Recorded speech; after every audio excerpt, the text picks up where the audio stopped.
que me dan para poder tener la oportunidad de poder estar aquí y poder aprender juntos, porque eso es esto, aprender juntos de la palabra del Señor y de este tema tan especial que es la adoración, la teología de la adoración. Así de que voy a empezar, agradezco a la directiva del distrito y vamos a empezar con esto que es esta clase, esta conferencia. Y como decía nuestro hermano Pablo, al final, cuando sean los momentos de preguntas, entonces habrá oportunidad para preguntar. Muy bien, entonces, la teología de la adoración. Tenemos que hablar de esta teología de la adoración y tenemos que hablar de toda la escritura, de todo de lo que es el Antiguo Testamento y el Nuevo Testamento. Y lo primero que tenemos que decir en esta teología de la adoración es que el hombre ha sido creado para rendir adoración a Dios. Para eso cada uno de nosotros, por eso es la razón del cual Dios nos creó, para que nosotros le rindamos adoración voluntariamente, espontáneamente, que cada uno de nuestro corazón desee adorarle, bendecirle, glorificar su nombre.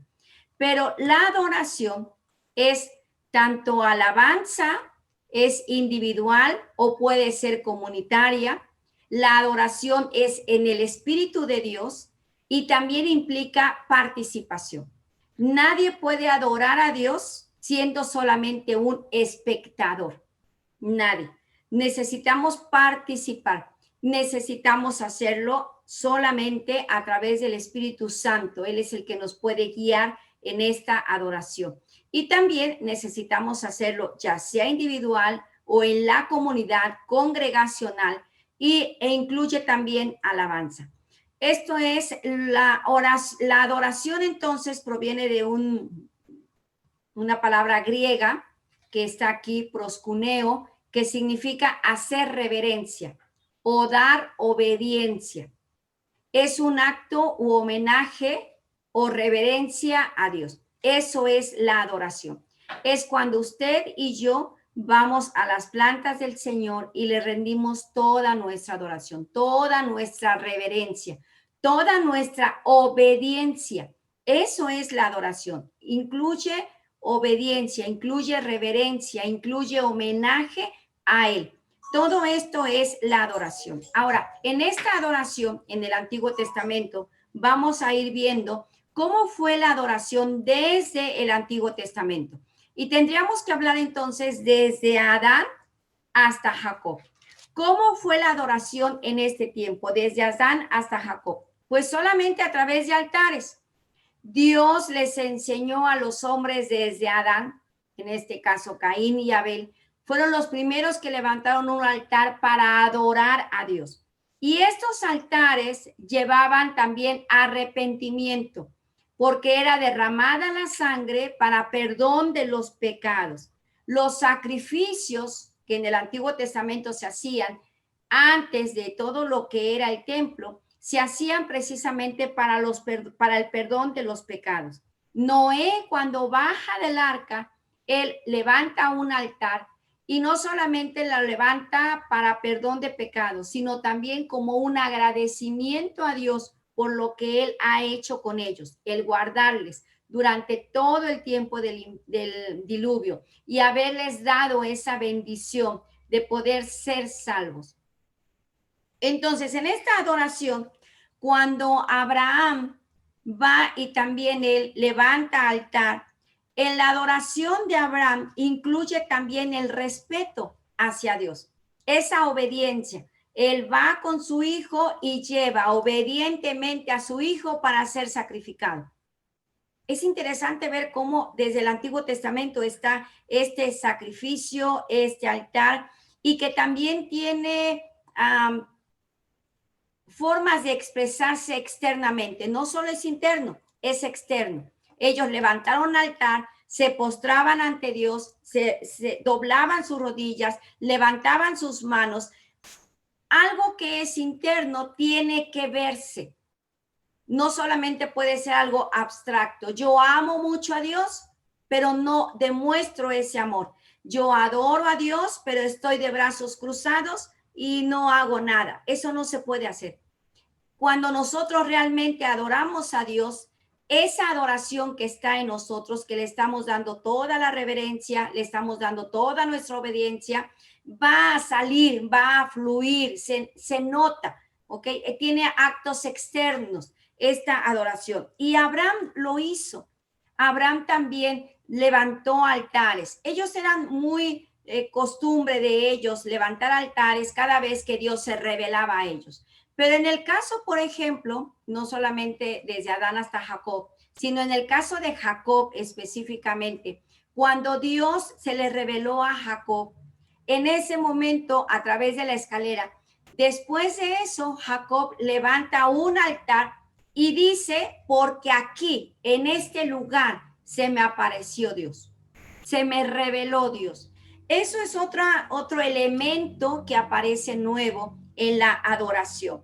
Ahora, Jacob incluye un lugar que representa la revelación de la presencia de Dios.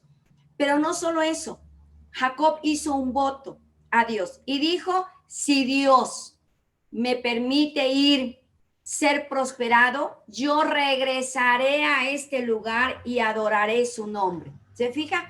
Hace un voto con Dios, hace un compromiso. La adoración conlleva también ese compromiso que nosotros hacemos con Dios. Y la adoración es recíproca. No solamente nosotros adoramos a Dios y no solamente Dios está ahí como espectador viendo lo que nosotros estamos haciendo, Él también participa de esta adoración, porque Dios, cada vez que el hombre adoraba en el Antiguo Testamento, manifestaba, ya sea fuego, ya sea truenos, ya sea relámpagos, ya sea un temblor, algo, alguna manifestación. Con eso Dios decía, aquí estoy contigo. Es interesante ver cómo va poco a poco desarrollándose esta adoración. Todavía no había ley, todavía no había sacrificios estipulados, pero el hombre ya estaba realizando esta adoración que brotaba de su corazón. Pero una vez más, no es espectador. El hombre que adora a Dios no puede estar como espectador, necesita participar de esta adoración. Reconocer la soberanía de Dios, reconocer la revelación de Dios, reconocer lo que Él ha hecho, hace que Dios se comprometa también con nosotros y nosotros nos comprometemos con Él. Después de Jacob a Moisés, ahora con Moisés viene un elemento muy especial, que es el tabernáculo. Este tabernáculo de reunión que Dios le mandó a Moisés construir. Y es eso, tabernáculo de reunión, un lugar, así como Jacob había puesto un lugar, había señalado un lugar donde Dios se había revelado a él. Ahora Dios le dice a Moisés, construye un tabernáculo que será mi lugar de reunión con ustedes. El hombre viene a presentarse a Dios y Dios desciende del cielo y presenta con el hombre. Por eso era tan especial este lugar de reunión. Levítico 1, el versículo número 2 dice, cuando alguno de vosotros ofrece ofrenda a Dios. La ofrenda que Dios demanda debe de ser espontánea. Cuando alguno de ustedes no es obligado, no es por compromiso, no es porque tengo que hacerlo, es porque sale del corazón del hombre dársela a Dios. Cuando alguno desee traer una ofrenda a mí, y entonces Dios estipula 5 ofrendas especiales que sirven para acercarse a Él. ¿Para qué servían esas ofrendas? Para eso, para acercarse a Dios, para venir a encontrarse con Él en ese tabernáculo, que era el tabernáculo de reunión. Y la primera ofrenda tiene mucho que ver con la adoración, porque habla del holocausto. Es la primera ofrenda que Dios pone, estipula para los hombres. El holocausto. Y el holocausto significa todo quemado. El animalito debería de ser totalmente quemado. No se guardaba nada de él. Todo el animal, una vez que el oferente venía, porque en la participación del tabernáculo no solamente el que traía el sacrificio hacía algo, sino también el sacerdote. Y aquí hay un elemento nuevo en la adoración, un líder que lleva adelante la adoración. Y entonces el líder, el sacerdote, salía hasta la puerta, mientras que el oferente venía con su animalito, ponía las manos sobre él, y el oferente, mientras el sacerdote estaba ahí observando lo que él hacía, el oferente degollaba al animal. El animal derramaba su sangre, el oferente tomaba el traste, caso, para juntar la sangre y se la entregaba esa sangre al sacerdote.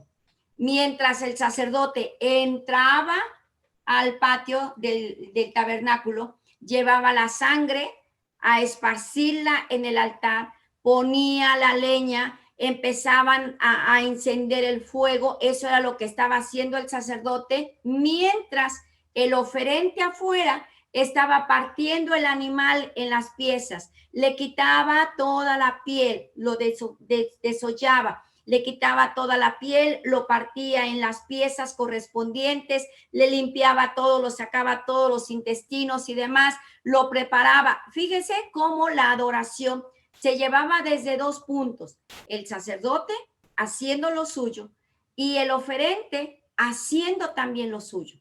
Por eso la adoración congregacional no puede ser para espectadores. No es posible que el que esté ministrando arriba esté tal vez con el teléfono celular, esté tal vez con la tablet, esté tal vez platicando, mientras la congregación está cantando. Los músicos que están acá solamente tocan y nada más. No, debemos de participar todos en la adoración. Y esta adoración se llevaba a cabo a través de este tabernáculo de reunión.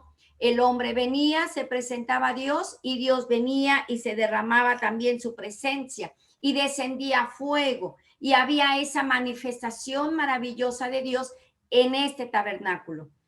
El sacerdote entonces dirigía, ahora aparece este nuevo elemento, el sacerdote dirige la adoración. Pero después del tabernáculo viene el templo. Ahora en el templo, que ya es un lugar fijo, ya no como el tabernáculo, que lo llevaban y lo llevaban para uno y para otro lugar, según el pueblo se iba moviendo. Ahora viene el templo y lo construye precisamente el rey Salomón. En Primero de Reyes, capítulo número 8, me gustaría que usted, si tiene ahí su Biblia, pueda ir a la Biblia y vamos a leer Primero de Reyes, capítulo número 8.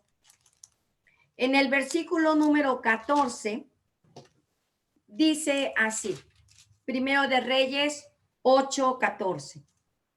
Y volviendo el rey su rostro, bendijo a toda la congregación de Israel, y a toda la congregación toda la congregación de Israel estaba de pie. En la dedicación del templo, el rey bendijo al pueblo. Fíjese cómo el dirigente está activo en esta adoración junto con la congregación.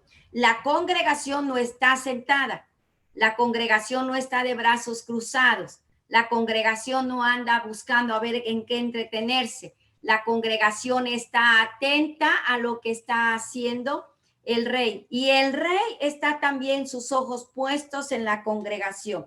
Hay una reciprocidad entre ellos, hay una comunicación entre ellos para poder adorar a Dios. Y en el versículo 22 de este mismo capítulo 8 de Primero de Reyes dice: luego se puso Salomón delante del altar de Jehová en presencia de toda la congregación de Israel, y extendiendo sus manos al cielo, dijo. Fíjese cómo hay actos externos que nos hablan de esa adoración. Él dice que se puso de pie delante de Dios. Primero estaba delante de la congregación y los bendijo, pero ahora voltea y se pone delante de Dios de pie, en la reverencia que Dios desea. Y Salomón está de pie, pero no solo eso, Salomón también dice que levantó sus manos al cielo. Una forma externa de demostrar nuestra adoración a Dios es levantando nuestras manos, rindiéndonos totalmente a su presencia, diciéndole, sí, Señor, tú eres el Rey de Reyes, el Señor de Señores. El levantar las manos dice alabanza, refleja adoración, pero también refleja rendición de parte del hombre. Y entonces Salomón, en la dedicación del templo, pronuncia un discurso maravilloso, un discurso, una oración donde reconoce la grandeza de Dios, reconoce la fidelidad, reconoce su misericordia, la soberanía de Dios. Todo ha sido logrado gracias solamente a Dios. Y Salomón lo dice.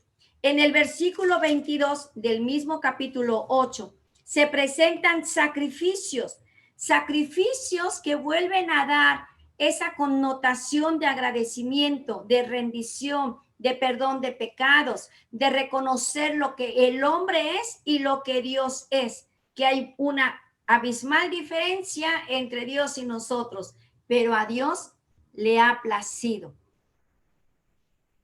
rendir su vida a nosotros de alguna forma, agacharse, venir hasta donde estamos nosotros y tomar esta adoración que nosotros le damos. Eso es una bendición, es una maravillosa bendición que Dios nos da a cada uno de nosotros.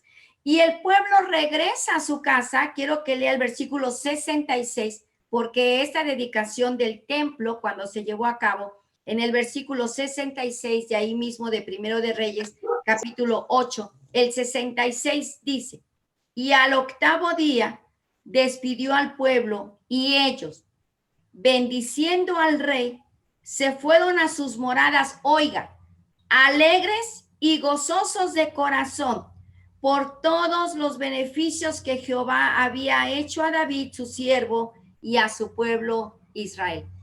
Sabe que una consecuencia de una verdadera adoración es que el oferente recibe alegría, recibe gozo, recibe bendición y recibe agradecimiento.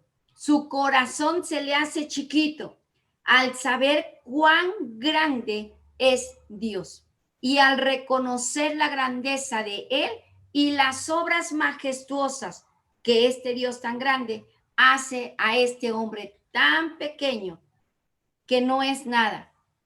Somos menos que los ángeles, pero Dios nos ha coronado de gloria y de honra solo por su amor. Es interesante ver cómo el Señor es bueno con nosotros. Y después de Salomón y el templo, viene otra etapa del pueblo hebreo y viene ahora estos tiempos de regocijo, de alabanza de los judíos. Los salmos 113 hasta el 118 son salmos de aleluyas, son salmos de alabanza. Estos salmos los cantaban ellos constantemente cuando iban a las fiestas principales que Dios había ordenado. 3 fiestas: la fiesta de la Pascua, la fiesta del Pentecostés y la fiesta de los tabernáculos. Eran fiestas en donde todos, judíos, varones, debían de asistir hasta Jerusalén y levantar sus manos y estar alegres. 7 fiestas, pero 3 principales. Estas fiestas ellos iban y alababan a Dios, y desde donde salían, como una peregrinación hermosa, desde donde iban, empezaban a cantar todos estos salmos, desde el 103 hasta el 118.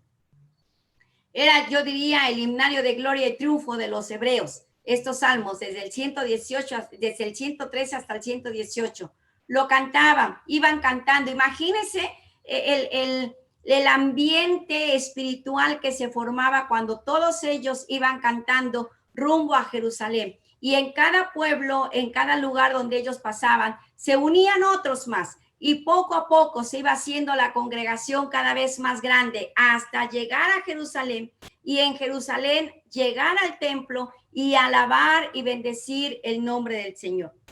Pero este gozo se volvió ritualista. Cuando los profetas vienen a predicar y vienen a exhortar al pueblo de Dios, toda esta alabanza y toda esta adoración se vuelve un ritual, solamente eso, un ritual.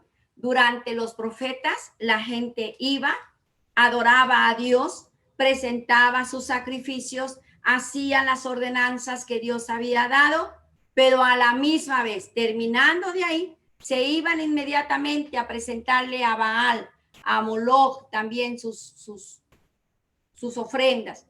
Iban y tenían altares altos. Y los profetas, si usted lee los profetas, es algo que están recalcando durante todo el tiempo. Dios no quiere sacrificios.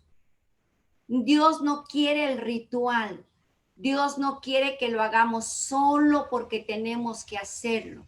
Dios desea que nosotros lo hagamos de corazón, que la adoración salga, brote de nosotros, pero que también traiga un beneficio para nosotros. No es solamente el venir y adorar a Dios. Dios se regocija si tú también te regocijas. Dios está emocionado, permítame decir así la palabra, emocionado, alegre por esa adoración que tú le estás rindiendo. Pero ¿hay algo en ti? ¿Hay beneficio en ti de esta adoración que le rindes a Dios? Y después de esta adoración del Antiguo Testamento, entonces tendríamos que hablar ahora de la adoración en el Nuevo Testamento. ¿Cómo se llevó a cabo esta adoración? ¿Cómo la gente en el Nuevo Testamento adoró a Dios? Habría que hablar entonces de la sinagoga, porque si es cierto que había un templo, recuerde que la adoración del templo era ritualista. La sinagoga fue algo que se inició en el momento del exilio, cuando ellos fueron llevados a Babilonia durante los 70 años. El templo había sido destruido por Nabucodonosor. Ya no tenían utensilios, ya no tenían nada exterior que representara la presencia de Dios. Todo eso había sido llevado al templo, a Babilonia, y había sido guardado por Nabucodonosor. Allá estaba. Ellos ya no tenían nada. El arca del pacto, no sabemos dónde quedó. Y eso que era ese mueble que representaba para ellos la presencia de Dios, se fue. Por eso, cuando Ezequiel es llevado hasta Babilonia, él está triste, porque él ya no va a poder ser nombrado en su ceremonia sacerdotal. Ahora ellos hacen este lugar que es la sinagoga para adorar al Señor. Y esta sinagoga viene hasta el tiempo del Señor Jesús. Jesucristo no solamente iba al templo a adorar a Dios, sino también adoraba en la sinagoga. Y en un día, sábado, el Señor se levanta en una sinagoga y abre el libro de Isaías y lo lee. Dice que se puso de pie el Señor y lo leyó. Isaías, en donde dice, y habla Isaías 61, y dice que el Señor le había ungido con su Espíritu Santo para poder ir y dar las buenas nuevas de salvación. Y el mismo Señor Jesús le dice a los que estaban ahí sentados, esta profecía hoy se ha cumplido. Y entonces en esta sinagoga, que ya no había utensilios, ahora tienen que adorar a Dios de otra manera. Al parecer tenían un programa, ya que el rollo se encontraba en un lugar especial. La gente pasaba, a alguien le tocaba ir y leer ese rollo, y después de eso también alguien más pasaba, y probablemente algunos mencionan que había un líder que era el principal de la sinagoga, y el líder mencionaba quién ahora cantaba o quién ahora hacía lo que seguía para poder llevar a cabo esta adoración a Dios. Lucas nos dice que Jesús fue y se sentó. Había este orden, esta liturgia en la sinagoga, pero en el templo, porque había otro lugar para adorar a Dios, era también en el templo. Recuerde que en el templo se habían acostumbrado a vivir en estos rituales que ellos llevaban a cabo. Ordenanzas por Dios, muy cierto, sacrificios que Dios había mandado, pero que perdieron el sentido de lo que era la verdadera adoración. Y Jesús reprendió a esta gente que estaba aquí en el patio del templo, en el patio del templo, y dice que el Señor fue y reprendió a los vendedores y a los comerciantes que habían convertido la casa de Dios, que era para adoración, en un mercado. Jesús dijo, escrito está, mi casa, casa de oración será llamada, mas vosotros la habéis hecho cueva de ladrones. Y el Señor limpió, hizo esta no nueva forma de adoración, pero el Señor limpió lo que ellos habían estado ensuciando tanto, que era la adoración al Señor. Pero después viene el mismo Señor Jesucristo con una plática muy especial con una mujer que era pecadora y que le enseña a esta mujer la verdadera adoración.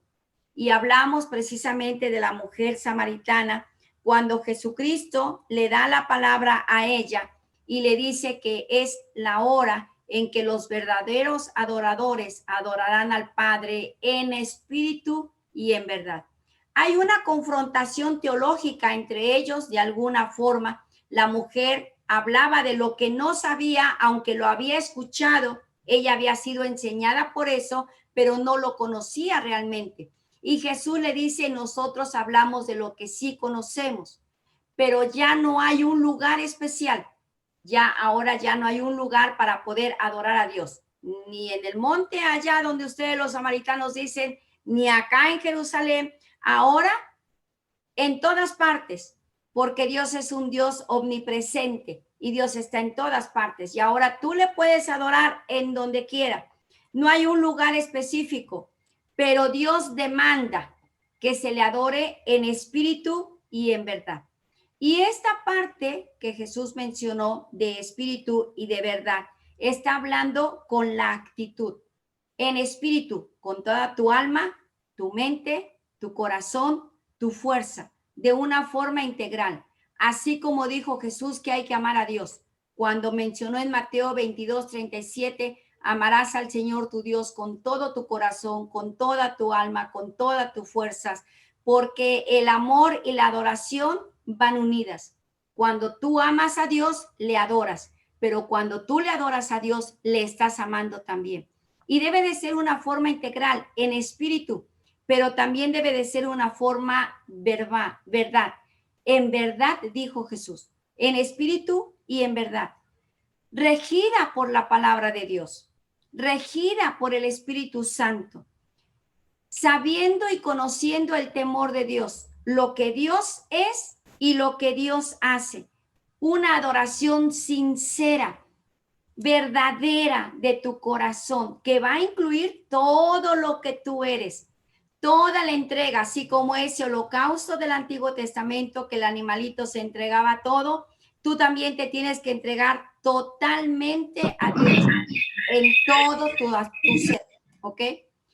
Pero también en el Nuevo Testamento aparece la adoración de la iglesia, porque la iglesia primitiva también adoraba a Dios. Y nos dice que la iglesia primitiva no solamente adoraba a Dios en el templo, sino que también por las casas y en todo lugar donde ellos se paraban, adoraban a Dios, porque la adoración no requiere un lugar específico. La adoración es espontánea. Tú puedes ir en el carro y estás adorando a Dios. Tú puedes estar en la tortillería y adorar a Dios. En todo lugar donde tú caminas, estás adorando a Dios. La adoración de la iglesia incluía alabanzas, de la iglesia primitiva, incluía alabanzas, salmos, cánticos, himnos espirituales, incluía una lectura bíblica también, incluía la enseñanza de esa lectura bíblica, incluía exhortación, así adoraba la iglesia primitiva a Dios.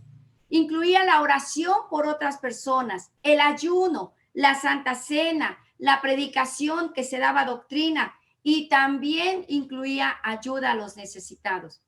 Cuando tú ayudas a alguien, estás adorando a Dios. Todo esto es la adoración a Dios.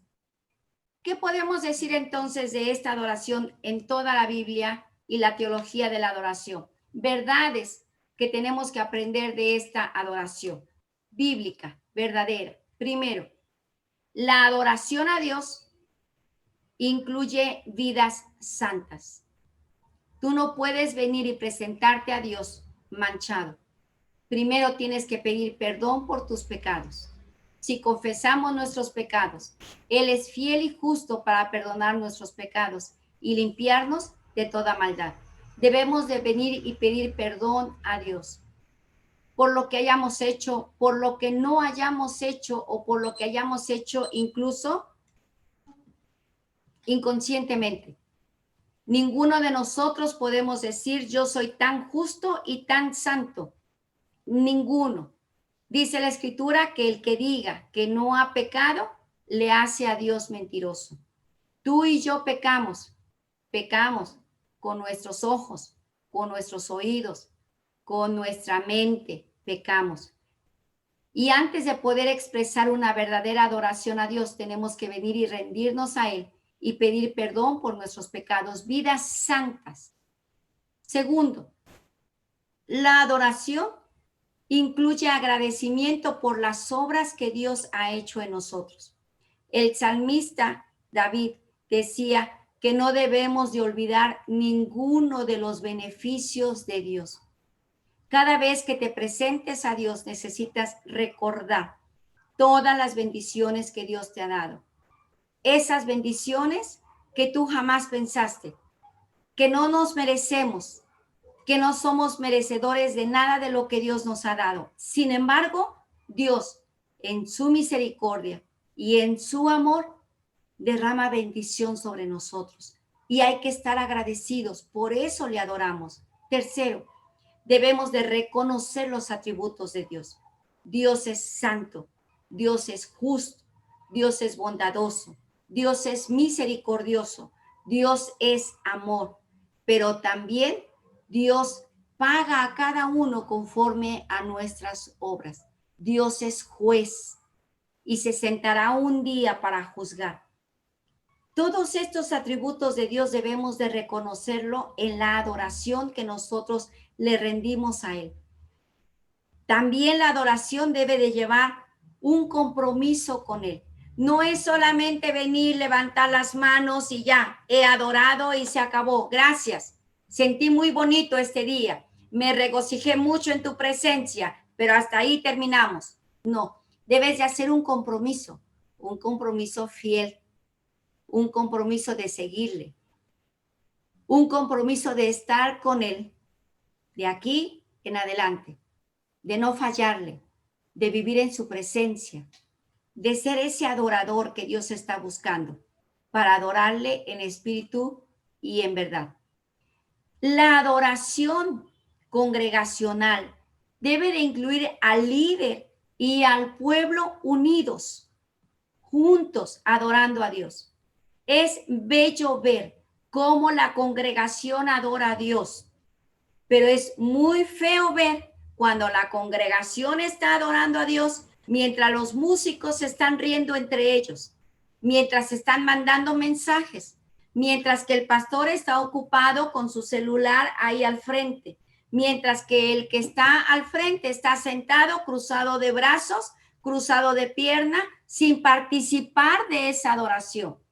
Y sería horrible ver a los músicos cantando, desbaratándose casi por adorar a Dios, mientras que la congregación está con los brazos cruzados, se está rascando la cabeza, está viendo a todos lados a ver quién canta más y quién canta menos. Tenemos que buscar esta bendición de poder estar en esta unidad de alabanza y de adoración a Dios. La adoración verdadera en espíritu y en verdad lleva expresiones exteriores. Necesito, cuando alabo a Dios, levantar mis manos, hincarme, doblar mis rodillas, saltar tal vez, brincar de alegría, hacer algo que demuestre que hay en mí ese gozo, esa bendición, ese regocijo por alabar a Dios. Tiene que haber esas expresiones exteriores, así como ellos levantaban altares, así como ellos se ponían de pie ante la congregación y ante Dios, así como ellos doblaban sus rodillas, se inclinaban, se postraban totalmente ante la presencia del Señor. Debe de haber estas expresiones de nosotros hacia Dios. Y la adoración también debe de llevar una recompensa hacia nosotros los adoradores. Cuando tú sales de la congregación, debes de ir alegre, gozoso a tu casa, agradecido por lo que Dios ha hecho en tu vida. Esos momentos especiales en la congregación, unidos que adoramos y bendecimos el nombre del Señor, deben de ser momentos impactantes para nuestra vida, momentos que nos sacuden el alma y el espíritu, momentos en que no quisiéramos regresar a la casa. Tenemos que regresar porque debemos de hacerlo, pero debemos de tener esos momentos congregacionales como momentos maravillosos, donde nos regocijamos, donde todos alabamos a Dios, donde todos bendecimos el nombre del Señor y donde todos salimos contentos para regresar otra vez a nuestras casas y vivir esa vida que Dios nos ha permitido vivir y que tenemos. Y allá donde estemos, seamos luz y sal a todas estas naciones que necesitan del amor y de la misericordia de Dios. Todo esto necesitamos tener presentes cuando nosotros adoramos a Dios.